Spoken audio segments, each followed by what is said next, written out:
ॻोल्हणो आहे, को ॿारनि नेट ते ॻोल्हणो आहे, इम्कान नज़र रोज़ अदर खां पकड़ियो वियो आहे, ज़ंजीरनि में जकड़ियो वियो आहे, ॻोल्हे ॻोल्हे मारियो वियो आहे, तेल कढ़ाई काढ़ियो वियो आहे, घाणे में पीड़ायो वियो आहे, चोटीअ तां उछलायो वियो आहे। हा, पर पोइ उन जी साॻी रहंदी आई रीत बाग़ी, जंहिंजे मन में खाट वणे थो तंहिंजो सारो चैन खणे थो।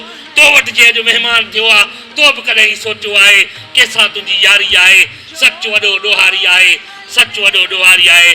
अस्सलाम वालेकुम नाज़रीन, आहियां इमरान मलिक, अवां ॾिसी रहिया आहियो असांजो यूट्यूब चैनल अनसेंसर टीवी। नाज़रीन, हिन वक़्तु मौजूदु आहियां घोटकी में, जिते अवामी वर्कर्स पार्टी जी तरफ़ां हिकु सेमिनार मुनक़िद कयो वियो आहे, जंहिं सेमिनार जो मौज़ू आहे सरदारी, सरमाएदारी ऐं जागीरदारी निज़ाम ऐं उन जा मुतबादिल। अचो त हिते मौजूदु जेके हाज़रीन आयल आहिनि उन्हनि खां मालूम कयूं था त उन्हनि वटि कहिड़ा मुतबादिल आहिनि ऐं इन सेमिनार जो छा मक़सदु आहे। मुंहिंजो नालो कॉमरेड सजाद अली सुमरो आहे, मां अवामी वर्कर्स पार्टी जो ऑर्गेनाइज़र आहियां। अवामी वर्कर पार्टी जा ऑर्गेनाइज़र, थोरो तव्हां मूंखे अवामी वर्कर पार्टी जो मंशूर आहे उहो थोरो ॿुधाए थो शॉर्ट में। बिल्कुलु, अवामी वर्कर्स पार्टी तबक़ाती जदोजहद कंदड़ हिकिड़ी पार्टी आहे, जंहिंजो बुनियादी मक़सदु इहो त समाज में जेके तबक़ा आहिनि ऐं जेके नाइंसाफ़ियूं आहिनि, अणबराबरियूं आहिनि, उन्हनि जे ख़िलाफ़ु जदोजहद करणु। अवामी वर्कर्स पार्टी इहो चाहे थी ऐं सम्झे थी त समाज जेको आहे उन में बराबरी हुजे, हर क़िस्म में बराबरी हुजे, उन्हनि जी मईशत में बराबरी हुजे, उन में तालीम में, सिहत में। त समाज में जेके तबक़ा आहिनि बुनियादी तौर ते इन्हनि तबक़नि खे असांखे डिसमेंटल करणो आहे। तव्हां इहो ॿुधायो की तव्हां वटि जेको इहो सेमिनार तव्हां मुनक़िद कयो वियो आहे, इन जो छा मक़सदु आहे ऐं तव्हां वटि कहिड़ा मुतबादिल आहिनि। जी, बुनियादी तौर ते हिन सेमिनार जो जेको मक़सदु आहे उहो जेको सरदारी ऐं जागीरदारी निज़ाम जो कब्ज़ो आहे, उहो भली सियासत ते हुजे या असांजे माण्हुनि जे मथां हुजे, उहो माण्हुनि जे नफ़्सियात जे मथां हुजे, उन जे ख़ौफ़ खां माना हटी करे जेको आहे सो असां मुतबादिल पेश करणु आया आहियूं। त बाबा असांजो मुतबादिल छा आहे। अवामी वर्कर्स पार्टी जो मंशूर हिन मुल्क जे अंदरि सोशलिज़म आहे ऐं सोशलिज़म खे सादे अंदाज़ में बयानु कजे त आवाम जी मिल्कियत, आवाम जी दौलत आवाम जे लाइ हुजे, उहा मुनाफ़े लाइ न हुजे, उहा निजी मिल्कियत लाइ न हुजे, उहा हिकिड़ी मंज़िल आहे। हाणे उहो हिकिड़ो रस्तो आहे, उन रस्ते ते जमहूरी हक़ आहिनि, औरतुनि जा हक़ आहिनि, हारियुनि जा हक़ आहिनि, शागिर्दनि जा हक़ आहिनि, मज़दूरनि जा आहिनि। इन्हनि खे मुनज़म कंदे ऐं इन्हनि जा मौजूदा क़ानूनी घुर्जुनि में जेके हक़ आहिनि उतां वधंदा ऐं असां ओॾा हिन रियासत में या हिन निज़ाम में या घोटकी जहिड़े माहौल में रहंदे तव्हां वटि कहिड़ा मुतबादिल आहिनि। जेको असां वटि तबक़ाती निज़ाम आहे उन जो ख़ात्मो, ऐं जेको असां वटि सॼी उमिरि ज़मीना जेके आहिनि जंहिंजूं 50,000 एकड़ ज़मीनूं आहिनि, उनजो ख़ात्मो थिए, उनजो ज़रिए इस्लाह कीअं पॉसिबल आहे। उनजो ख़ात्मो इहो त जेके असां दोस्त आहियूं, पढ़िया लिखिया तरक़ी पसंदि साथी जेके कमु कयूं था पिया, उहे मज़दूर जेके असांजे 99% आहिनि उहे गॾिजनि।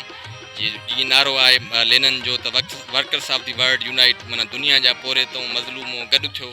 सो उहो गॾु थींदा, उमेद आहे त जॾहिं गॾु थींदा त ज़ाहिरी ॻाल्हि आहे इन्हनि जी हिक हटी न हलंदी, उहा ज़रूरु ख़तमु थींदी, असांजी पूरो उमेद आहियूं। छो त माज़ी में बि जेके तारीख़ रही आहे उन में जेकी वॾियूं वॾियूं ताक़तूं आहिनि उहे ख़तमु थियूं आहिनि। सो असां सियासी कारकुन आहियूं, सियासी कारकुननि जो जेको उमेद हूंदी आहे उहा अवाम अंदरि हूंदी आहे। इन हवाले सां त असां जंहिं समाज खां या जंहिं निज़ाम खां बेज़ारी जो इज़हार कयूं था उहो जागीरदारनि ऐं सरमाएदारनि समाज आहे।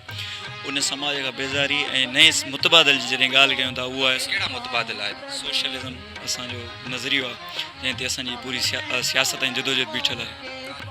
अॼोको जेको सेमिनार हुयो उनजो जेको मफ़हम हो त जागीरदारी निज़ाम जेको मज़बूत थींदो थो वञे पियो ॾींहं ॿ ॾींहुं, उनखे कंहिं तरीक़े सां टोड़जे मरोड़जे ऐं हिते अवामी ऐं जेके मज़लूम तबिके जा माण्हू आहिनि उहे उथनि ऐं हारी हुजनि, मज़दूर हुजनि, पोरहत हुजनि, उहे मुनज़िम थी करे इन निज़ाम जे ख़िलाफ़ु जदोजहद करणी आहे। ऐं इन निज़ाम जे इन्हनि फ़र्ज़नि खे जेके जागीरदार आहिनि, जन असांखे ज़लीलो ऐं ख़्वार कयो आहे हर दौर में, उन्हनि खे असां कटहड़े में हाणे बीहायूं ऐं उन्हनि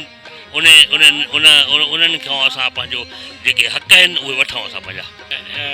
हीअ जेकी सरदारी जागीरदारी निज़ाम आहे इहा पोस्ट कॉलोनियल सरमाएदारी जे बेस ते बीठल आहे, उन जी टेक ते बीठल आहे, इहे पंहिंजे बल ते कान्हे बीठल। उहा उनखे इस्तेमालु कंदी आहे सियासी मक़सदनि लाइ त जीअं मुआशी फुरलुट थी सघे। उन मुआशी फुरलुट लाइ जेका सियासी मुज़ाहिमत थींदी आहे उनखे कंट्रोल करण लाइ, कुचलण लाइ अंग्रेज़नि इस्तेमालु कयो। अंग्रेज़नि खां पोइ असांजी इस्टैब्लिशमेंट उन्हनि खे इस्तेमालु पई करे, ऐं जेकी हिन वक़्तु शिकिल आहे उहा ज़िया जे दौर जी तयारु थियल शिकिल आहे। हींअर जेका ही प्रोग्राम आहे इहा हिकु चिणगा ॿारण आहे जेको माना अॻिते हली करे सुठो फ़ाइदो ऐं मुस्तफ़ीद थींदो। हिकु राति में हिकु ॾींहं जो अमल कोन्हे को। ईअं ई प्रोसेस कंदे असां सभ खां पहिरीं हिन मुल्क जे अंदरि जेके सिंध जा दौलत जा वसीला आहिनि असां उन्हनि जी हासिलात जी जदोजहद कंदासीं या जेके बि क़ौमूं आहिनि उहे क़ौमूं पंहिंजे वसीलनि जूं पाण मालिक थियनि उन खां पोइ आवाम खे इन क़ाबिल कंदासीं त हू पंहिंजे वसीलनि जी मालिकी करे सघे उन्हनि जो दिफ़ा करे सघे ॿाहिरीं साम्राज खां सरमाएदाराणे निज़ाम जी जेके उहे ग़लीज़ क़िस्म जी जेकी उन जी फुरलुट इस्तेसाल जी जेकी शिकिल आहे उन खां बचाईंदे बचंदे हिकिड़े प्रोसेस में अॻिते वठी वञे ऐं उन्हनि में औरतुनि जी आज़ादी उन में शागिर्दनि जा ॿिया मामला ये सभु। हम मेहनत कश जब जग वालों से अपना हिस्सा मांगेंगे, एक देश नहीं एक खेत नहीं हम सारी दुनिया मांगेंगे। यहाँ पर्वत पर्वत हीरे हैं, यहाँ सागर सागर मोती है, ये सारा माल हमारा है, हम सारा खजाना मांगेंगे। ये सेठ व्यापारी रजवाड़े 10 लाख तो हम 10 लाख करोड़, ये कितने दिन नाका से सहारा मांगेंगे। हम मेहनत कश जब जग वालों से अपना हिस्सा मांगेंगे, एक खेत नहीं एक देश नहीं हम सारी दुनिया मांगेंगे। झगड़े जब मिट जाएंगे और सब्सिडी हो जाएगी, हम हर एक देश के परचम पे एक लाल सितारा लहराएंगे। हम मेहनत कश जब जग वालों से अपना हिस्सा मांगेंगे, एक खेत नहीं एक देश नहीं हम सारी दुनिया मांगेंगे।